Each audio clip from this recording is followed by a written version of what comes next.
Hi there, it's Keith. Thanks for joining me again. Just a little bit of additional material, 5–10 minutes, just taking you through some of the benefits of doing video calls, be it FaceTime, be it Zoom, Teams, whatever it happens to be. There are some clear benefits from doing face-to-face calls over traditional sort of mobile phone or handheld calls. So just want to take you through a few of those points, particularly given current circumstances where maybe meeting isn't quite so easy, there's restriction on groups, we can't get out and about so easily. So again, hoping this is something that will be useful to you during some of these more challenging times. So what I'm going to do is I'm going to switch over and get straight onto a few of these points. I'll get the screen share up and see what we can do today. So here we go. So yeah, there are quite a number of benefits from doing video calls and so on. So what I want to take you through is just a few of those benefits, just to kind of guide you, give you some insight, just some simple bits. And it's very closely linked to what we've been talking to already in Communication Skills 1 and Communication Skills 2. So you'll already have quite an insight into some of the bits we're talking about.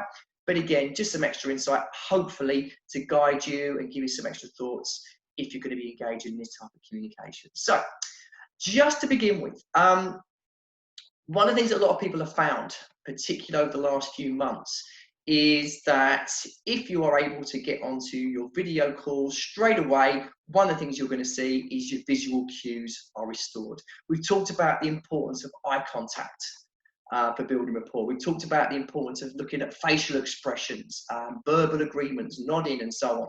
Now, when you're on the telephone, you can't necessarily get all that. Maybe you can hear it, maybe you can sense it, but it's great to see how you're actually going. And it also means both you and the person you're talking to are fully engaged on each other. There's no chance that you're going to be looking away, distracted, doing something else. So this is a brilliant way of being able to restore those visual cues. And the thing to remember, and I know we've touched on it a few times, is non-verbal communication basically constitutes for around 2/3 of how we communicate with each other. So having some of those bits and pieces restored that you can now see again will make a massive difference. So moving on.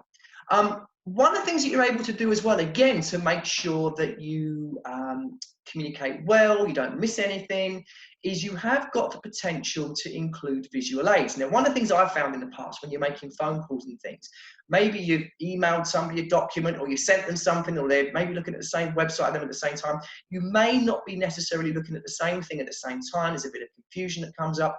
So if you are in a position where you can use some visual aids and perhaps do a screen share, it makes it a lot easier for both you and the person you're talking to stay focused. Slideshows, shared documents will gain interest. You're both going to be looking at the same things. You see things from the same point of view. I know we've discussed how important that can be. A lot of visual communication allows you to basically use multiple senses. It's not just what you hear, it's what you see. So you're taking on board a lot more information and staying way more focused. You're absorbing a lot more information, both you and the person you're talking to. Okay, so please do bear those bits in mind.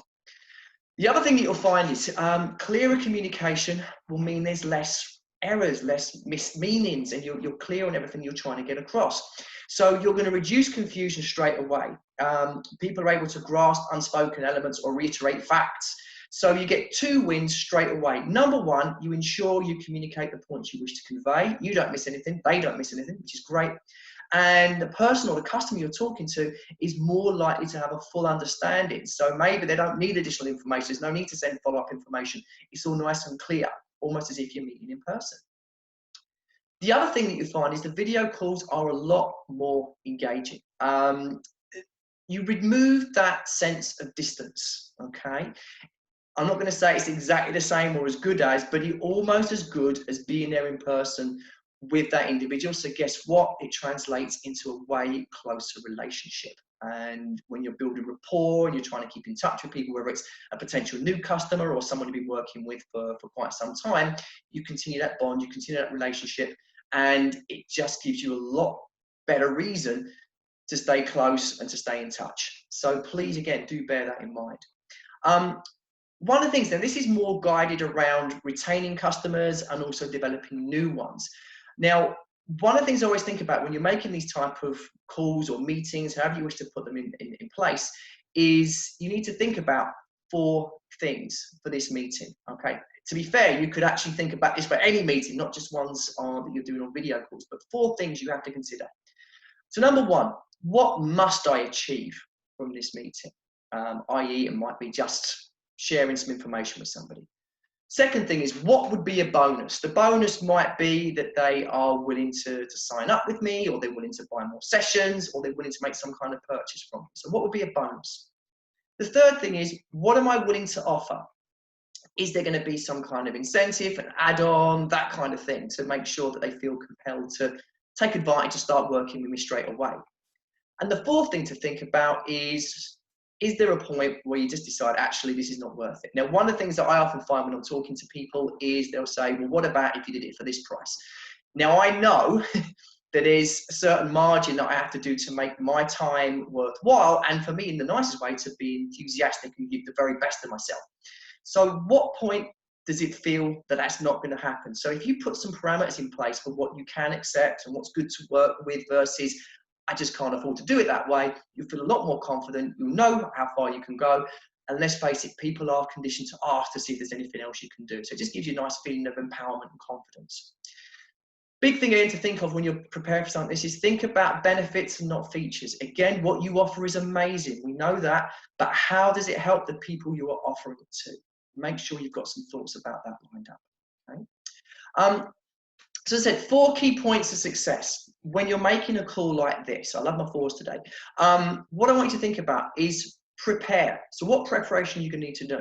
You need to look at who you're talking to, a bit of their history, any communication about them previously, or even the kind of things you're going to be talking about. That might be your preparation. The second thing is your reason to make the contact, your reason to call. Is it a follow-on from an email, a follow-on from a previous communication? But make sure you've got a reason to call. It might even just be to check in, see how they got on with a trial or something along those lines, but having a reason to call. The third thing to think about is what are you offering or selling? Am I offering a next appointment? Am I offering a renewal? Am I offering something extra? But what is it you're actually going to be trying to get across to them in this call you'd like them to take up from you?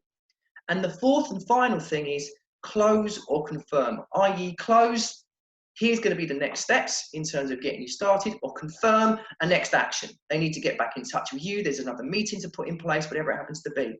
But prepare, have a reason to call, know what you're offering, and close or confirm. Those key points tied in with thinking about what it is that you would like to get out of your meeting will make sure that you hit the nail on the head and you don't miss anything when you are talking to that customer or potential customer that you're working with, okay? So, again, if you get any extra questions, anything else you'd like to ask around this, please do email me, keith@yoursuccesssolutions.com. Give me a call, 07917 858 060. And if I can be of help, then I will. Look forward to speaking to you again soon, and all the best. Take care.